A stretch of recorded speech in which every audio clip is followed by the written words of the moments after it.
We're talking about backs today. I've been doing a bit of a course with a few people on understanding back pain, and it's been one of these interactive courses. It's been online, just really trying to get a bit more information out there about what you can do to help yourself.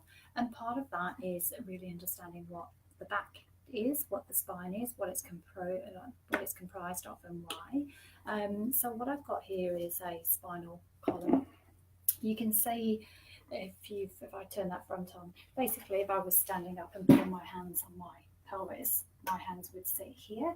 So that's the bowl of your pelvis. The pelvis attaches at the back through what we call the sacroiliac joint. So when you look at the back of a body, if you see the two dimples, they basically tend to sit over your sacroiliac joints. So your pelvis attaches onto the sacrum. Your sacrum then attaches onto your lower 5 vertebrae, which then attach onto your 12 thoracic vertebra, which then sit underneath your cervical vertebra, which house the atlas and the axis, which sits underneath the head. So in a nutshell, that should be your spine. So if you think of it as your neck, your thorax, and your lower back, all the vertebrae are the same in terms of their structures.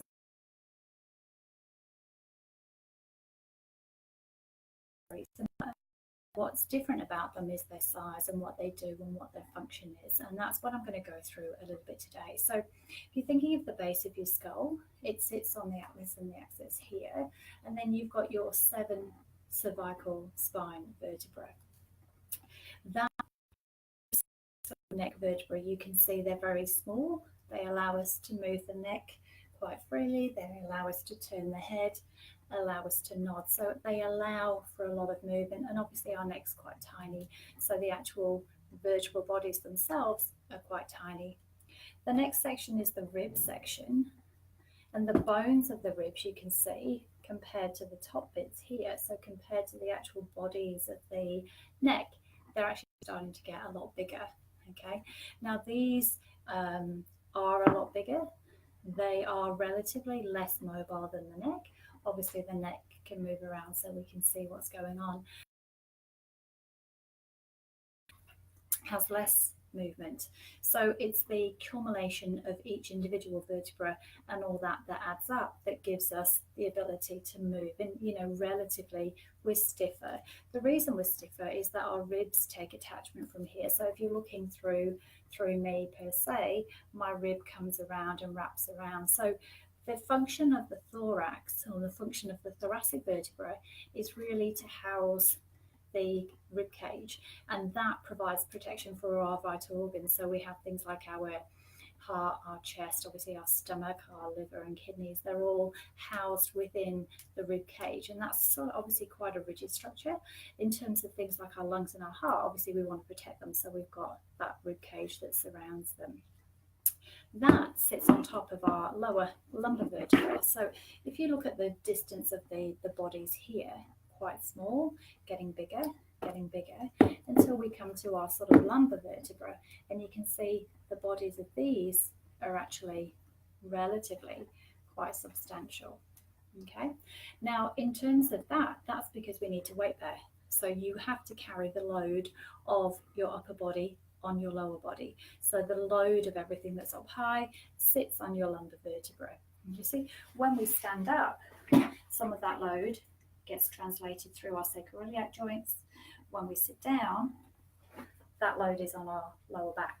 So typically why, if we do have back pain, it may be worse when we're sat, because we're compressing and having all that compressive load sitting on our joints. When we get up and move around, some of that translates through, and it goes through our hips and our pelvis and our sacroiliac joints, and that makes it a little bit easier, so we can get some relief by doing that. So it's worth bearing in mind the jobs of the vertebra. Load bearing, obviously still some movement, we can still move around and we can bend and move. Thorax, main job is to protect the vital organs and have the rib cage. Relative to the upper and lower back, a lot less mobile. Neck, we need to have that quite mobile, so quite small vertebrae that have quite a lot more movement in them. Obviously their job up there is to support the head. Okay. So what is actually going on within our vertebra? So I just sort of focus on these lower ones here. Like I said, they're all very similar. They all have the same components to them. They all have the same bits. They just look a little bit different. So the big ones are a little bit easier to see. So in terms of the joint here, you can see with the actual what we call the vertebral body, it's actually a disc. It's a sausage or sort of a cylinder shape that sits, and it's just solid bone. At the back of that is what we call the transverse processes. So that's just the bits that stick out. That allows, up in the higher vertebra, so where our rib cage, it's where the ribs would take attachment. In the lower ones, it's where we'd actually have a lot of our muscles coming off as well. So the purpose of this is to have, so if you're looking at steak or you're looking at ribs and, you know, your T-bone, that type of thing, that's where that's the attachments coming on to. The spinous process is the little bit that sticks out the back. Okay, that's the bit when you lean forward, you see all the lumps that are coming out. That's your spinous processes. Okay, so if you just think of your back as like a big bony body, that bone there protects your spinal cord, which sits behind it. Okay, so when we're talking about facet joints, because a lot of people know about their facet joints might have a bit of wear and tear in them. Your facet joint is at the back. It's where the bottom of this vertebra joins the top of this vertebra, and you can see that joint there. They sit together. They allow it to move and they allow it to bend, so we can lean forward, we can lean back, and they slide along each other. We can rotate left and right, and they move and they allow a little bit of movement. Okay, so if I grab a pen, the vertebral column, I don't know if you can see it there, is in yellow. Okay, so you can see just through there and just through there. That's technically a spinal cord. That goes from your brain, passes through the small foramen at the base of your skull and goes down. Bring that down. So it goes down through the back. So this great big vertebral body here protects that. Your spinal cord sits behind it, and the spinal cord with the nerves that come out in the hole that is made from the top vertebra meeting the bottom vertebra and creating that hole. Okay, the rest of it is some bone at the back again to protect the spinal cord, so if any bony wedge behind it, but also the way that they're sitting allows the spine to move and to twist. All right, obviously they're great big hunks of bone. If they were all stacked on top of each other just without anything in between, you wouldn't get any movement. So what we do have is what we call intervertebral discs, and the discs themselves are basically like little pillows, little cushions, and what they do is they sit between the body of each vertebra. If I'm Mackenzie trained, and that is basically a way of treating backs and treating discs and that the best way that they sort of looked at explaining this from my point of view is that when you are younger and you're taller, the discs in the joint are, the intervertebral discs, they're a little bit like toothpaste. They squeeze, they've got an outer capsule, which is the annulus, and the outer capsule of the disc, and they've got a squidgy middle, and that middle allows you to move around a little bit like a tube of toothpaste. You squeeze one end and you squash the other end, and you get the movement through the disc.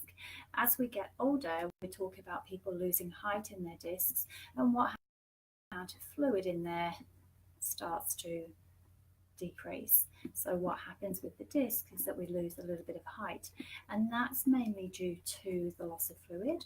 And as we get older, that sort of gel sort of section that we thought about was a bit more jelly and a bit more fluid-like gets a little bit more like crab meat. So it gets a little bit harder to move, and we get a little bit stiffer. Hence why they were saying that, you know, you're more likely to get disc injuries in the morning, because when you're first thing in the morning, you've been flat, the body absorbs a bit more fluid into the discs, and you've got that little bit more fluid content. So if you're doing a lot of things first thing in the morning, it has been shown, you know, it is a little bit more prevalent that you might get back injuries then, or disc injuries then. And this little red thing here is what we'd call a disc prolapse. Okay, so what happens is we have an outer third of that disc that's quite fibrous, and it's sort of in 45-degree layers, and then you have an inside bit which is more the gel. When there starts to be like little fissures and little issues happening in that back end, so think of it like a marshmallow, like the outside of the marshmallow is a little bit harder, but the inside's a little bit stretchy, and when there's a little bit of a fissure in that back, the inside can start to push out, and this is what happens here. What you've got is a little bit of what we call a disc prolapse. Now, you can see from the side end here that depending on where that disc prolapse is, it can either push on a nerve, which then gives you pain down the leg, or it could give you local pain, but it can also push backwards, which means that it's going to pinch when you start to lean backwards. Actually displaces forwards. Okay, so depending on where they say, it might be posterior, you might have a lateral one which is to the side, or you might be posterior lateral, which is a little bit of both. It's gone out at like 45 degrees between the two.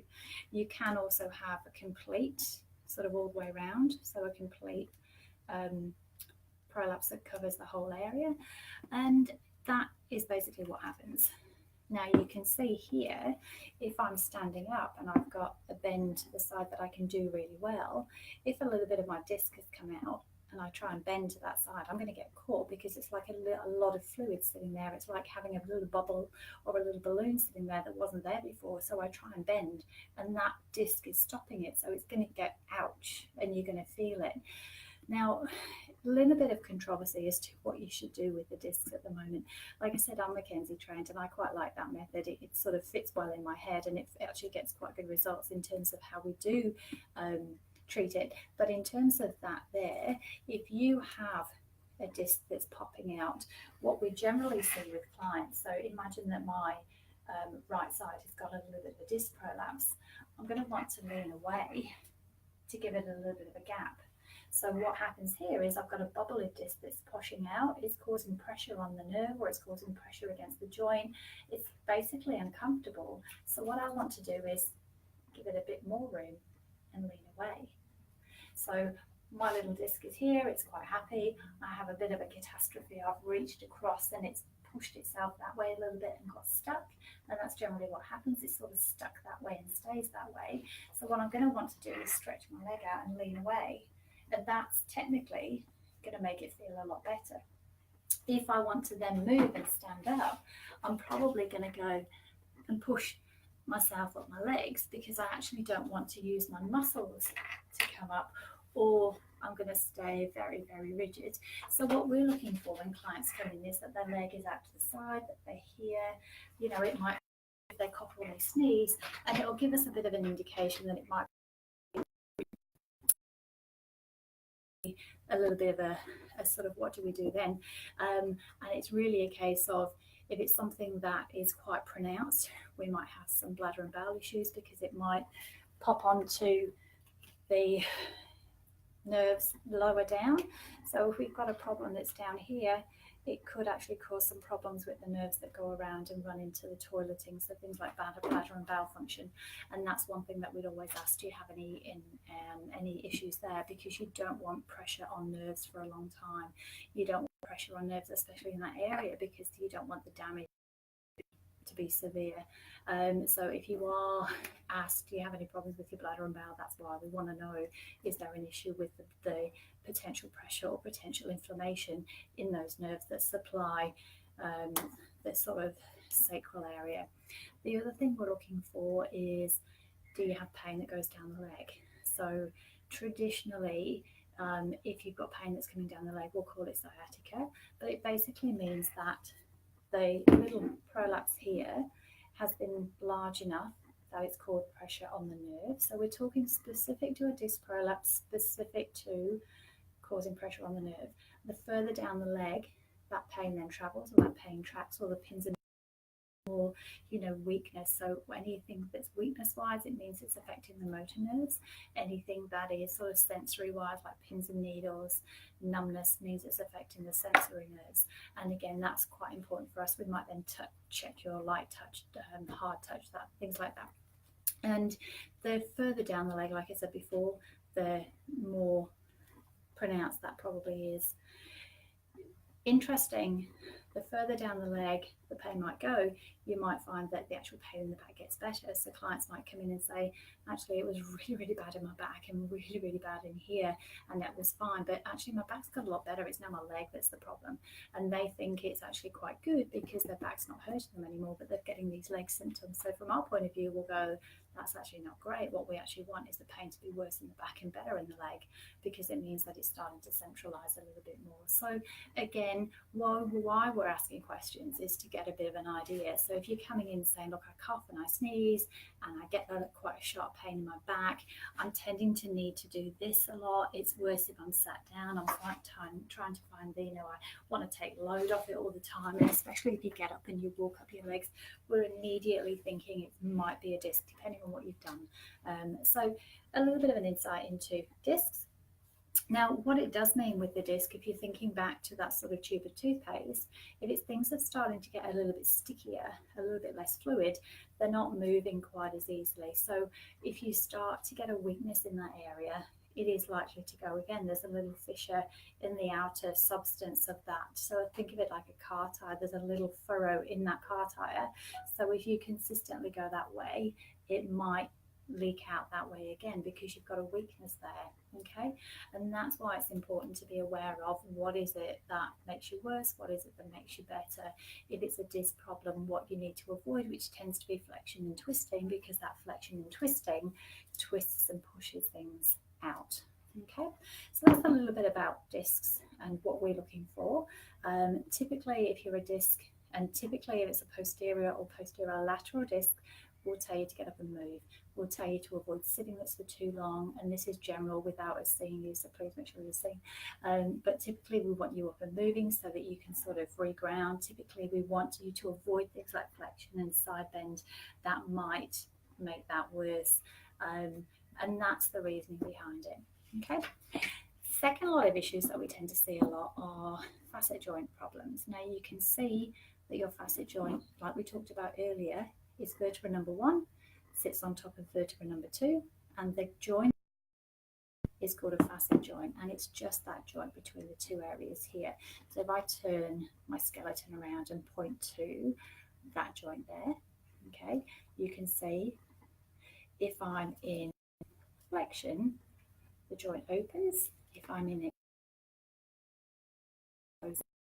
it, these joints can feel pain.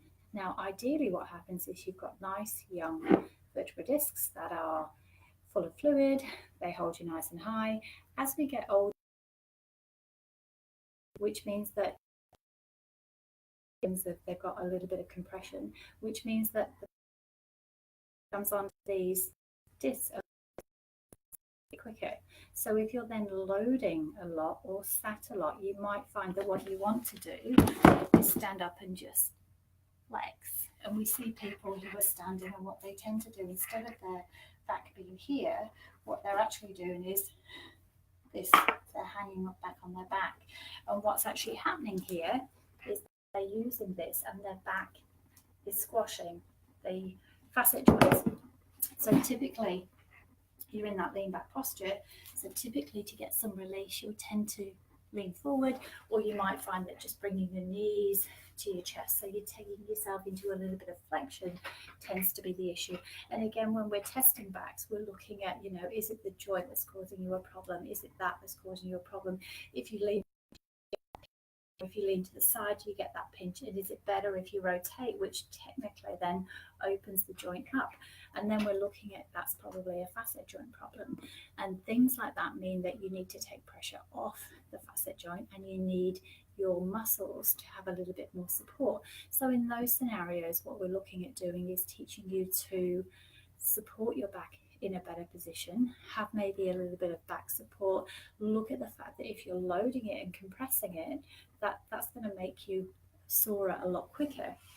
And it might mean that, if you're standing, especially if you stand in that position there, what you want to do is put your foot up on a stool, which technically opens your back a little bit more. So in terms of strategies and what you need to be aware of, you might have a disc issue that sits on x-ray and says it's a disc issue. But what you might have when you present to us is that the disc has failed. You've got a little bit of compression, a bit of degeneration in the disc, but what you're actually struggling with your pain is the facet joint problem, because the disc isn't holding you up as easily as it was. The facet joint in that same area has come into contact a little bit quicker, and that's the actual joint now that's giving you pain. So the management of the two is going to be quite different. And it's also why when people say, look, my back's getting worse, I've had a disc prolapse, 5 years ago, I need to get another scan, and they get another scan done, and the scan says exactly the same thing. There's no change whatsoever in the disc, and it's because it's not the disc that's causing the pain, it's the actual facet joint instead. Or it could be muscle pain, it could be the muscle that's been in compression on top of all that. So hence the little bit of a long babble today. It really is a case of working out what is causing the pain for you. Okay, we're obviously in our little back pain course that we're doing that's online. We're sending out emails that can give you some tips. It doesn't replace getting seen, it doesn't replace getting assessed, it doesn't replace getting an accurate picture of what goes on. But what it might do is it might make you think a little bit more and say, look, I have got a disc prolapse, yes. What's making it worse? Am I typically worse at the end of the day when I'm loaded a bit more? Am I typically worse by the end of the working week when I've been sat and I'm starting to fatigue? Am I better in the morning? Am I worse in the morning? And again, if you've got some inflammatory issues going on, inflammation tends to be worse at night. You tend to be a bit more sore and achy and sore at night. It tends to be a bit more pinchy, so you might bend and pinch. And again, the specific test that we look at when we're doing things to see, is it a muscle related issue or is it a joint related issue? So if we bend you to the side and you go, ouch, that hurts. If we bend and resist you a little bit and you still go, ouch, that hurts, then we can hold you static and see, does it still hurt? We're able to differentiate with that. Is it a muscle issue? Is it a joint issue? Or like I say, an inflammatory problem. So hopefully that's given you a little bit of an insight into what we're looking at when we look at backs. You want to have a little bit of a lazy S shape. The vertebra are all similar. They all have the same vertebral body, discs in between them, facet joints at the side, the pedicles, which is where the facet joints come off, and also the spinous processes at the back. They'll all have a long ligament that protects the spine at the front from bending too far back, and they'll have a posterior longitudinal ligament that sits at the back of the vertebra, which is what prevents us going too far forward, and obviously little ligaments and little muscles that go all on top of that, and then all your big moving muscles on top of that again. So the spine is quite complex. It's there, and it's fascinating that it can make you move. It obviously causes heaps of problems when we're sore, and if it's functioning well, it allows us to do heaps of different things. But hopefully, maybe have a think about what it is you're doing with your back, and really start sort of seeing what type of things make it worse, because you do know yourself what you're doing day to day that irritates you, and you generally know what you're doing day to day that helps you, and then it's putting those two things together. And if you see somebody like us, what we're doing is looking at that, looking at your history of what you've done. If you've had a flexion rotation injury and you felt that your back's gone, and you're coughing and you're sneezing and it's sore, you're leaning away from it and you can't straighten up and you generally can't move, we know it's highly likely you might have damaged your disc, and we need to make sure that we clear that. If it's something else where you've fallen and you've had a bang somewhere and it's really tender, it's really sore, obviously we might have something that's non-discy that's causing the issue. But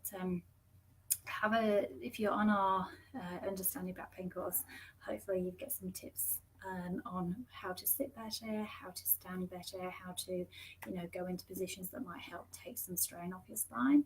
And if you are suffering and you are in pain, make sure you've got a detailed history behind you of start a pain diary, start thinking, what do I do day to day? If I'm really, really sore, what am I going to do to help?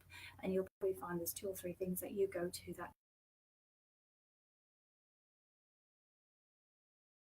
if you're in a good place, You know, what are you doing to get yourself in a good place? If you are in a bad place, what is it that sparks it off? Is it things like hoovering? Is it going up and down stairs? Is it, you know, that you reach down to carry shopping? Is it reaching into shopping trolleys?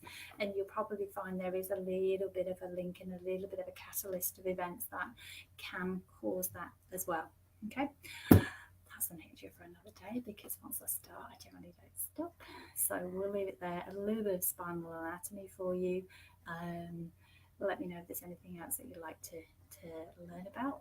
And what we might do is go through the differences between different types of joint conditions or bone conditions, like spondylosis versus spondylolisthesis versus spondylitis, because the management of those is very different.